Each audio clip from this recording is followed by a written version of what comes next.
Okay, looks like most people in, which is great. Thanks for joining us this evening, team. Thursday night, always bloody good. I'm standing here in my office in the warmth, which is bloody delightful. Um, for those of you who have attended before, you'll know it's generally a bit of banter. I absolutely love it. If you just fire some questions at me on the Q&A or throw comments through, I try and answer them as we go, but we also stop at the end and have a bit of a wrap up. The more questions you send my way, the better. And if you just want to give me a hard time for wearing pink shorts, you probably can't see them, but whatever it is, we're all good. So our webinar tonight is Plant Like a Pro. Now, we presented a similar one last year in midwinter, and we're just right in the heart of getting into the start of planting season at the moment. I would be a farmer because I'm complaining about the fact that we don't quite have enough rain. It could be a bit damper for planting trees, but yeah, I'm happy. My cows aren't making a mess, and we're getting plenty of site prep done and a few trees in the ground in damper areas, so it's bloody good. But yeah, a few changes from last year. Obviously, we're committed to always learning, getting better, a few more results and different things to sort of feed back. So we're going to take you on a bit of a journey. And we'll crack into it. So as I said, just fire up on the Q&A or drop a comment or a question through in the chat. We'll see them, and we've got Annette doing the magic behind the scenes of actually putting this together and shuffling it all along on the night, and I just stand here and talk to it. So let's get into it. So we're basically going to cover off four major things today. So we're going to talk about who we are up front, talk about selecting plants, so lots of chat around different grades of plants, best practice in terms of planting techniques, and that's something we're always sharpening up, and there's always more than one way to go with that. How to lay out a good planting site to get the best natural look, and get your plants thriving as well. And then we're into sort of what helps natives establish well. So, maintenance, site prep, those sort of things as well. So we'll hang around for Q&A at the end. But as I said, just fire things at me in the meantime. Always happy to answer questions. Beauty. So that's me. Haven't grown any hair since that photo. Well, not bugger all anyway. For those of you who don't know me, I'm a farmer. Grew up on a farm, and spent a bit of time in the financial sector. Started a business there, and then had kids and went, I want to come back to the land a bit, bought a farm, and continue my passion for growing things. I've been sort of growing things in the background for a long time. Restore Native sort of kicked off around 2019, and we've ramped up from there. So, and yeah, very passionate about getting trees in the ground. My big thing is enabling landowners, primarily farmers, making it easier, breaking down the barriers so we can get more trees on farms. Farmers own 40% of the total land mass in New Zealand, so if we can enable them to make a difference, we're going to have a huge impact on the environment, but we can also bring joy to that every day. What is a home for people on farms? And I love seeing that interplay of biodiversity, people and farming. So that's us, who are Restore Native. So we've grown a little bit even since this photo here, but we're just a collection of people who love the environment, who love getting out there and getting our hands dirty. Just when I look at that photo, just the coolest people, and I really love our team. And for those of you who know them, who have worked on site with our team, or you've come into the nursery, we try and be happy, and we just genuinely love what we do. So we're based in Cambridge. We actually, big news, we have bought a new site. We're going to be shifting our whole nursery and expanding. So we've outgrown where we are at the moment. So come 2027, we will have plants on a brand new site, much larger. We've worked out that to deliver a cost-effective solution and to be able to meet the diverse needs of our clients, we need to have volume. So there are some amazing nurseries around growing lower volumes, and they suit the niche they fit into. And for us, we're probably about keep costs down, deliver widely, and that's why we're sort of expanding. So we've got plants from $2. We're now growing into quite large sort of street trait, ornamental type trees. And so we've got $150 trees at the other end of it. Most of our trees are in that sort of $2, $3, $4, $5, $6 range. And those are what we're talking about. Revegetation planting is our core business, and that's what we're talking about today. So that is, we were talking about there planning, mapping, site prep advice, supplying the plants, planting, et cetera, et cetera. So that's us. Let's rip into it. Selecting the best grade of plant. This is cool. So this is a very religious debate. Some people will tell you, you must put in a large tree. It will not survive if you don't do that. And other people will tell you, no, just put in a teeny little thing and then it's not going to have any transplant shock and away you go. So there is no single right answer at the end of the day. There are pros and cons for all. I show 3 trees there, which are the 3 grades that we grow in our nursery. Where most of our volume is in those 3 grades. So we've got a large grade there for us, which is a 1 litre. We do grow bigger than that, but that is our large one we grow in volume. That probably was the standard for like riparian planting 10 or 15 years ago. Everything would go in, that was like a PB2 or PB3s maybe. When they're in planter bags. So we grow that in a 1 litre in a tray of 10. So it's quite efficient for carting around the site. It's a good hardy tree. It's generally a 2 or 3 year old tree. So it's been well established over a long period of time. Benefits, obviously you get a bit of instant visual impact, which is really good. You also get a tree which is probably a little bit more resilient in that it's up and above a bit of grass. You still have to release it. You still have to look after it. There's a bit of a misnomer that if you put in a big tree, you just leave it and walk away. The downsides to a tree at that size, that they can be subject to a bit more transplant shock. So you've obviously, it's a bigger tree. It's got a big mass that it's trying to look after. Its root ball is bigger, but it's still not huge. So it goes in and it sulks a little bit more. But if you look after it, plant it right, it'll look after you really well. It's just a costlier option. Obviously, more expensive to grow, grows for longer. The middle one there is what we would probably call the standard for revegetation nowadays, which is a 1/2 litre tree, you get them in a tray of 28. Obviously we actually trim our trees because we don't want to have overgrown tops of trees that flop over when they go on the ground. It's not about how they look in the nursery. It's about how they thrive on the other end of it. So we keep those trees trimmed to sort of between 500 and 600 for them.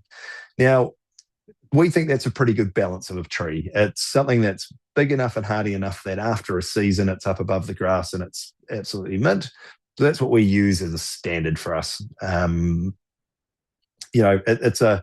It's a play on both sides of that thing. It's big enough that it can hold its own, but it's not so big that it's particularly cumbersome. So therefore, it's quite quick to plant, or that it's so big it's going to flop over or run into trouble from there. So now on the other side is what's called a 40 cell, that's a 250 mil root ball. So it's basically we start at 1 litre, then we're half that size, and then we're half that size again to go to our 40 cell.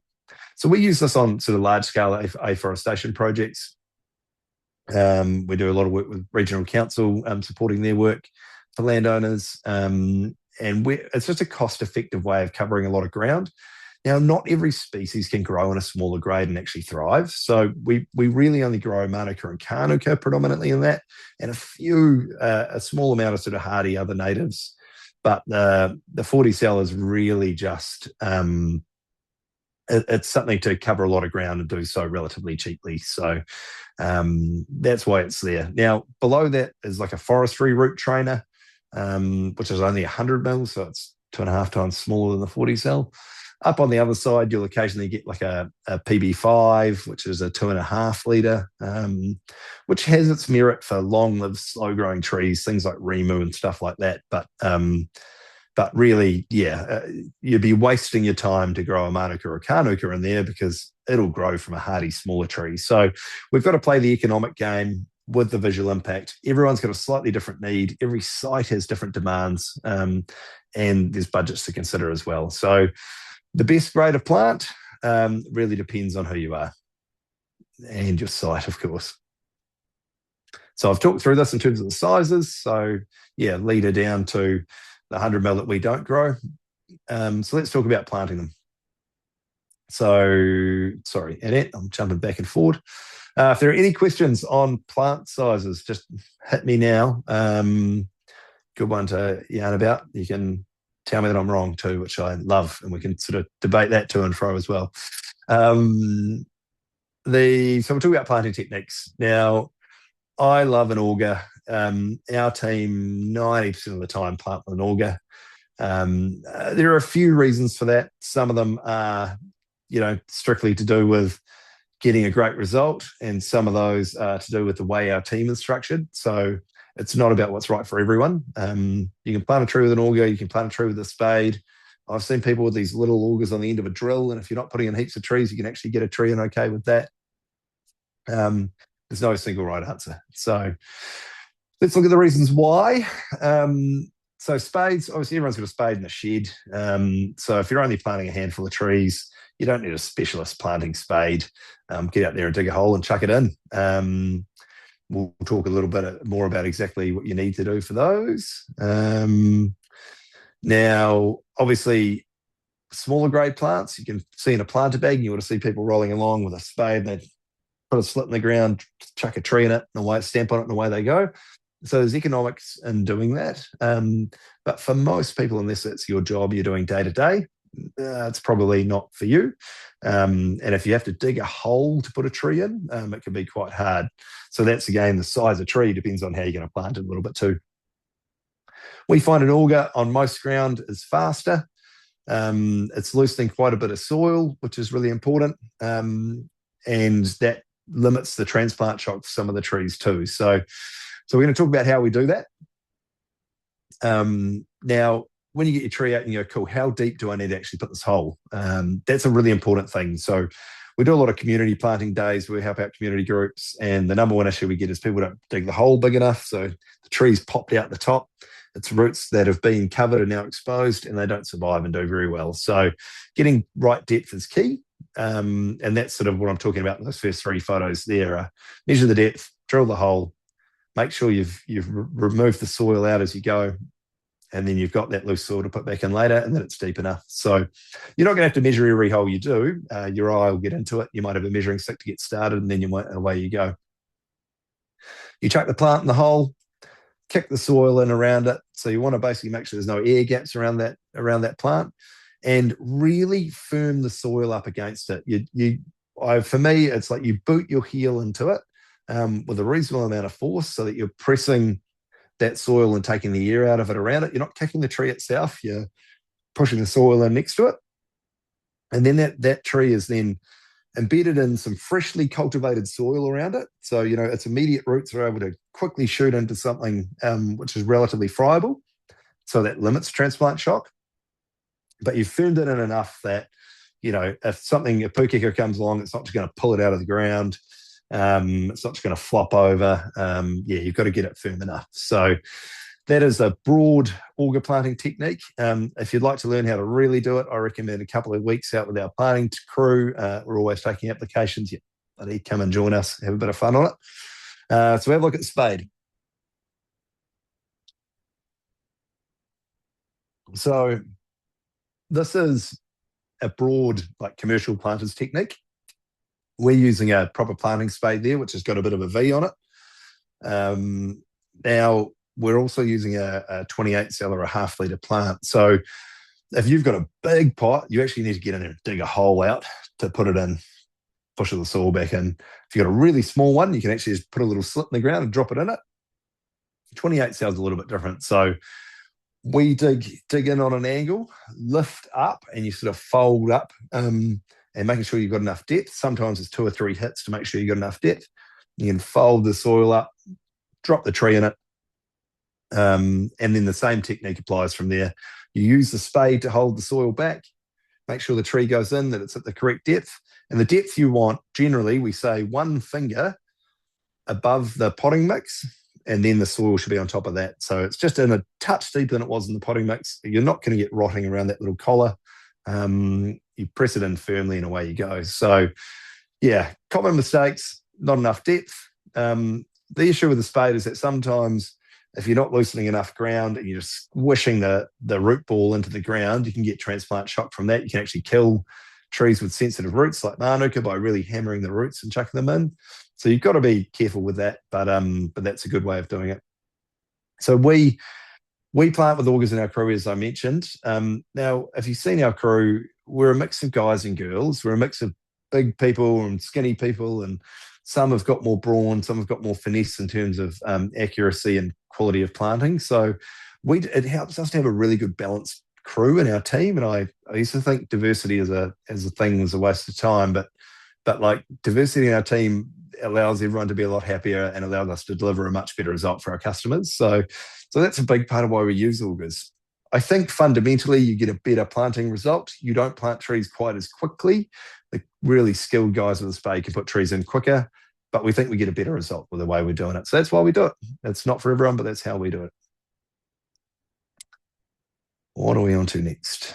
Common mistakes. Yes, so not enough depth, not loosening up soil, and not firming down. So the classic one is people go, oh, I don't want to wreck that plant. You're not stamping on the plant, you're stamping on the ground around it. You want to tug it, and if it comes out of the ground, dig it out again, put it in, firm it down well. Now, auger-wise, the wrong size of auger is a common one we get. You go to the steel shop and they just give you an auger. It's either too big and you're using too much effort and it's too slow, or it's too small. You've got to find the right one that suits you. A major downside of them is if you're in long grass, your auger traps all that grass, binds your auger up, and then it's bloody hard to get in the ground, and it hurts your back. So yeah, those are the downsides, but they're actually we love the auger, but we plant the spade probably 10% of the time when it's appropriate. So always keen to hear people's experiences on that as well. I've seen some really cool custom-made planting spades. So, okay, ultimately we want a native forest, something that broadly looks like that, and that's full of big emergent trees, and it's hundreds of years old. But that's what we're aiming for. We're making the start. So you need to make sure you get your trees in the right place, and that's a really important step on the journey. So we're going to take you through that, and we've actually got a guide that we can email out as well. So that will be handy. Oh, just got a question. Planting on a hill with Kaiku, flex does well. Kānaka and Manuka are slow and not always successful. Pull grass away from base. It's hard work. Yeah. So if you might be coastal there by the sound of it, Karen. So yeah, you think about a face like that. Manuka and Kānaka don't love that competition in their initial setup. If you can get the Kaiku out of the way, spray it early, spray it a second time, and get it to rot down just in spots. The Manuka and Kānaka will shoot up, and then once it's up and above, it'll tend to thrive a little bit more. But if it's got the competition, it doesn't do so well. Flax is like a weed. It is hardy as anything, and it'll push through. Cabbage trees, similar in the sense that they're not burdened by the Kaiku growing around it in the same way. Karo is a really good example, especially being coastal. Aki is another one that loves a clay soil, hard soil that Kaiku tends to thrive on. Is a really good option. Beyond that, it's hard. Kaiku is a hard thing to establish into, and I think one of the biggest things with it is time. If you've got a beautiful ryegrass pasture, you can actually just bowl in there, give it a spray in a circle, come back in a few weeks and plant into it, and away you go. But with Kaiku, you often need to spray it and fallow it for months to get a good result. So yeah, it's a hard one. It's probably more about the site prep and trying to get on top of the Kaiku and taking your time than it is outright about the trees. But the aspect of the planting site and the soil underneath it will help in terms of trees. So yeah, bloody good question. Thank you for bringing that up. Aki is probably the only initial one I can offer you there. Tortora is another really good hardy one for those sites as well. Okay, so natural look when planting. Really, really simple theory, right? We've got plants that love it in the wet, plants that love it on the margins, plants that love it in fertile soils, and dry ones that prefer it dry and they don't mind it being exposed. You've also got plants that need to grow in the shade, which are generally those large emergent trees, and they will generally come in 3, 4, 5 years down the track after your initial planting. So you can put them in under some shade into those light wells and they'll thrive from there. If anyone's ever tried to grow a rimu out in the open, you'll know that there's probably a 90% failure rate on it. It's just not how they grow in nature. They've been doing it for thousands of years. So we need to provide them an environment and get it growing up from there. So let's look at how that looks practically. So Annette's a genius, and she's made this little image here to show how you would approach it. So basically, as zone one is right on the waterway. Now, the biggest mistake we see, and you've probably heard me talk about it hundreds of times, people put flexes by creeks and they just don't belong there because they look amazing for a few years. And then eventually they grow really big and they split and they block into the water, or they get undermined and they get swept downstream and blow out culverts. And like you just don't want to flex immediately on the water. You want grasses, sedges, reeds. The most common is a carex, Carex virgata insecta or Carex geminata. They want to be right on that stream bank. They're just a tusky thing. If a flood comes up in that water flow, it'll just bowl the plants down, they'll flatten down, and when the water's gone, they stand back up again. They grow across the water without actually impeding the flow, and they actually create a really cool little microclimate because they have a lot of bugs that live in them. That creates a shelter in the water, so you get invertebrate life and stuff in there, and you've got food that's dropping in. So, they're really wonderful things along streams, and they're not utilised enough, I think, along waterways. And it's a value for money thing. A carex grass only grows maybe a metre tall, a metre wide at most. So you need to put more of them in than you do the bigger trees. So it could be a cost thing, but yeah, really worth having if you want a top result. As we go out wider from that into that sort of second or on the edge of the zone 1 and 2, you have things like, giant umbrella sedge. So that loves wet feet and grows a little bit bigger. And then you get into your flexes and toys, which love that sort of, heavy soil margin, damp, but they're not near. So flexes again, not on the edge of water and not by a fence. So you want to give it if you've got a 3 metre wide barrier between your water and your fence, you can plant it right in the middle of there. If you've only got a 2 metre wide barrier, don't plant flexes. You'll have a great 5 years, and after 10 years, you'll be complaining about them. It's not their fault. We put them in the wrong place. So, they're epic, but they love that heavier soil coming up. And then as you go up from there, you have things that love damp ground. So we'd think of like cabbage trees and ribbonwoods and, things that are generally swampier type plants. Mahoi's another one. And they grow well, not with wet feet, but cabbage trees can handle wet feet, but sort of in that damper next layer up.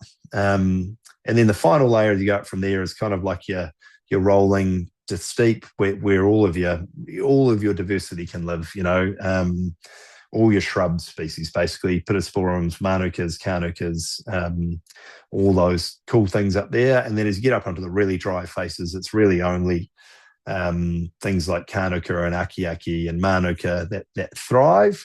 If there's a bit of fertility in the soil or it's a little bit sheltered, you can get a lot of your diversity run right up onto a steep hill, but those really exposed faces are only the hardiest of things. And then when you look at your long-lived trees, kahikatea down close to the water, totara up on the hills generally, although if you're up on the Hauraki Plains, you'll see lots of totara along the waterways out there, which is really cool. They will tolerate wet and dry, but they do better in dry than most plants do.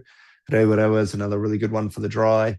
But if you can get these medium zones, you can get all the magic in there. You can get titokis and rimu and meadow and all those epic sort of trees in that range as well. So, yeah, lots of options, but that's sort of broadly how they fit. The detail that we've shared here, we've actually got in a workbook of its own. And if you email us, we can share that with you. No trouble at all. Sorry, I'm just going to cough a little bit.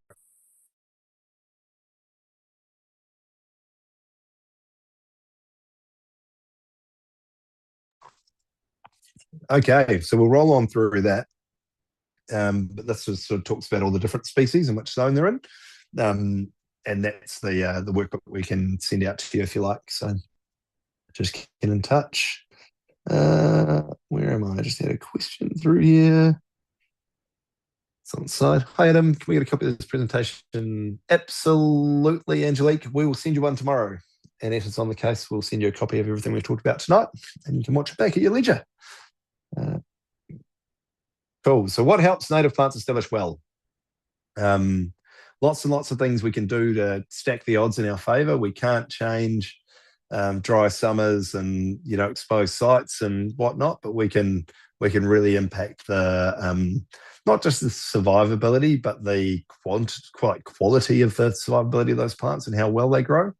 And obviously, the quicker we can get things to grow to a canopy cover, a time when they're touching, the more likely we are to have a successful long-term regenerating native forest. So let's do the things properly. So site prep. Weeds are a massive one. Planting the trees well in terms of across the landscape that we talked about there, using that correct planting technique we talked about, and then it's about controlling grass, weeds, and doing the maintenance right. So we'll look into a little bit more detail on those things. Oh, no, we don't have that slide. We'll go back. I'll talk about it. That's easy. My bad. So we've actually, we've got a specific planting presentation that we'll probably bring up at some point, but a good site prep is key. And one of the biggest things I have is you go to a site, go, cool, Adam, we want to plant this. It's a bit of a waste area, and great. But it's been neglected for 10 years. It's got privet and blackberry and gorse and everybody weed under the sun in it. Don't throw trees into an area that is full of weeds, because the best way to control those weeds is with a herbicide. And you cannot use that herbicide over top of your native trees because you will kill them. So it's actually about the preparation, whether it's a year before, 2 years before with some sites. Get the weed burden under control, and then you can establish really good trees. What if you don't have a weed burden, or once you've got the weed burden under control, when it comes to planting time, we strongly recommend a pre-spray. It basically just opens up this sort of little utopia where the tree can thrive because it's got no competition. It's got nothing trying to steal its nutrients, nothing trying to grow over top of it. We use a long-acting herbicide so we can spray the spot, stays dead for a long time. And that's the best site prep to get that tree to thrive. So we talk about matching plants to site conditions. So, we talk about from the waterway right up to the top of a hill. Now, that might be a 5-metre riparian strip, or it might be a 500-metre gully that we're in. And you can really just make sure you spread your trees correctly through that. And there are some situations where it's like, cool, we'd love to put 15 species in here and have this really awesome diversity, but actually 4 or 5 might be all that are going to thrive in this site for these reasons. The classic site like that today, strong clay underlying, very exposed hill site. If we were to put broadleaf plants in there or anything sensitive, they would just get blown to bits. Also, a lot of deer present in the area. So we're really just sticking with Manuka, Kānuka, and Tōtara as the heavy lifting for that area. Once it's got a canopy, then we can start introducing some other plants. But, it's not about having everything immediately. A forest has a really clever way of growing, where it grows these hardy species on the early days, and then they create a space to bring the next ones through. It's like a classic parents raising the kids type of situation. It's just that, unlike trees, we don't live sort of for 1,000 years and keep on going, but they're doing a long play journey, and we just have to make sure that we're not just going, oh, I like that tree, so I'm going to plant it. We go, hey, what does my site actually need? Correct planting technique is key.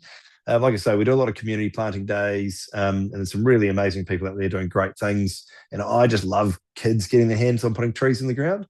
So what we'll often do in those is we'll auger holes, and then we'll get people to come in, follow behind, put the trees in, and then we can do a quality check. If anything's not planted properly, we can heel it in properly, and we can make sure it's standing up. But you don't want to sort of just go, oh, I'm going to plant 300 trees today, and I'm going to go fast and get them all in, and then not plant them very well and half of them die. Really important to get that correct. And then probably almost the single biggest impact you'll have on those trees are the things that you do in the spring and summer following planting them. Unless you've got really infertile areas, you cannot just close the gate, walk away, and just pretend those trees don't exist and then hope to come back and see a forest. In that first year, they're almost always going to need some kind of care. Generally, for us, we'll try and time a release spray for mid-spring. every site's different, but we try and get there. If your tree's this tall, we try and get when the grass is halfway to 2/3 up that tree, we come in and give it a spray around, lay that grass down as a mulch, and then that tree is set to go through the summer. You get a wet summer like this, we're back in January, February, back spraying again just to make sure those trees are not getting swamped and they're getting the best start. But now we look at these areas we've done those sprays on, those trees are up nice and tall. Gosh, I was at a site the other day where ribbonwoods were virtually at my head height and they're on the end of the ground for 12 months. Because they were prepped well, they're planted well, and the maintenance has been done. So really key on that. I can't stress it enough, and we'll run a webinar as we get into the spring a bit more about releasing correctly. So, okay, questions. So how long after spraying can we plant? Love that. Great question. First of all, it depends what you spray with. We can go a little bit more detail on that, but we've had to control any brush weeds out of it. So spraying with a brush killer, they'll often have like a 3-month residual, something like metsulfuron base. So you want to give that a bit of time. If you're just spraying grass down and you want to get into it, something like glyphosate, you can go and plant straight into that as soon as you can see the dead spot that you sprayed. We generally aim for about 6 to 8 weeks. Gives a chance for any vegetation to die down, sets it up really well. But we spray with glyphosate and turb, I don't know what's they called, terbithylazine. And that gives a long knockdown. So we know that spot's going to stay dead all winter and a little bit into the spring. It's not going to have anything growing on it.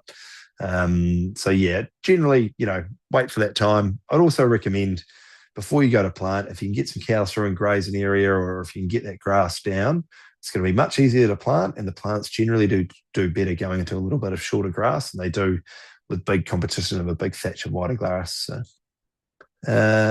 another question.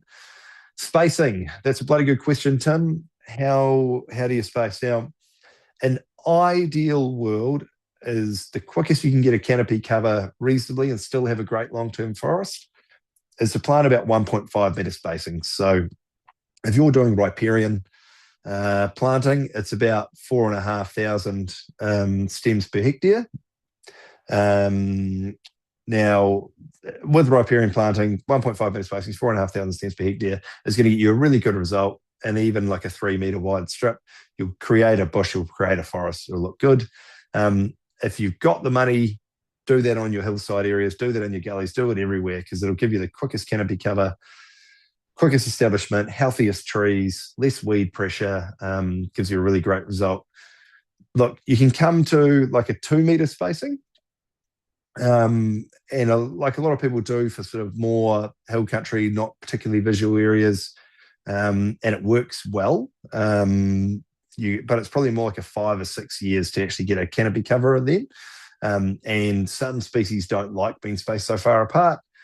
We do some work where we stretch out to 2.5 metre spacings, but there aren't many species who can tolerate that. That's really only Yamanuka, Kanuka, Tortora, those sort of things, some hardy pittosporums perhaps, and depending on the site, that are going to cover that gap and actually create a decent forest over time. But you might be 10 years until you've actually established a forest. So yeah, it's all about the trade-off of spend the money now, get the best result, or you give up time, potentially more losses and more weed pressure, but everyone's got a budget. So you can't just, throw millions of trees at the ground, but you do your best. And yeah, that's everything from best case to minimum viable product really is in there. And every area is a little bit different.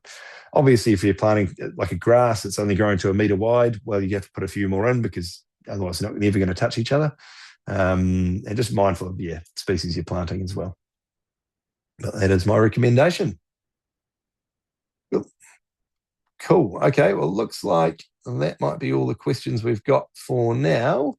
If you've got any other questions at any stage, just flick me an email. I'm adam@restorenative.co.nz. I'm always happy to hear from people. Every day my inbox has got some really cool questions. People doing amazing projects, sending me photos of what they're doing. Always just, if you want some advice, flick me an email. I love it and I'm happy to help. And obviously, if you've got a planting project, you've got an area you want to plant, we can provide you plants, we can provide you advice, we can do planting and maintenance as well. So we're here to help on all fronts. So we'll have another webinar coming up at the start of July. We're working through at the moment, basically collaborating all of the funding options. So there's a lot of co-funding out there, whether it's councils, there are specific funders, Waikato River Authority. There are other kind of community organisations supporting funding towards trees. And we want to kind of bring all the information together, create a bit of a workbook for people to take away, and then, help people along that journey. So if there's anything else you think that you'd like to hear about, multiple questions you'd like us to run a webinar on, also just fire that off to us. But thank you very much for joining. You can scan there. What does that do? So, how good. Just like that to our FAQs and blog. Technology these days. You can see that I didn't make this, right? But no, really love that, guys. Thank you so much for attending. I really, really appreciate it. And we'll see you on the next one, or bounce me an email. Thanks, team.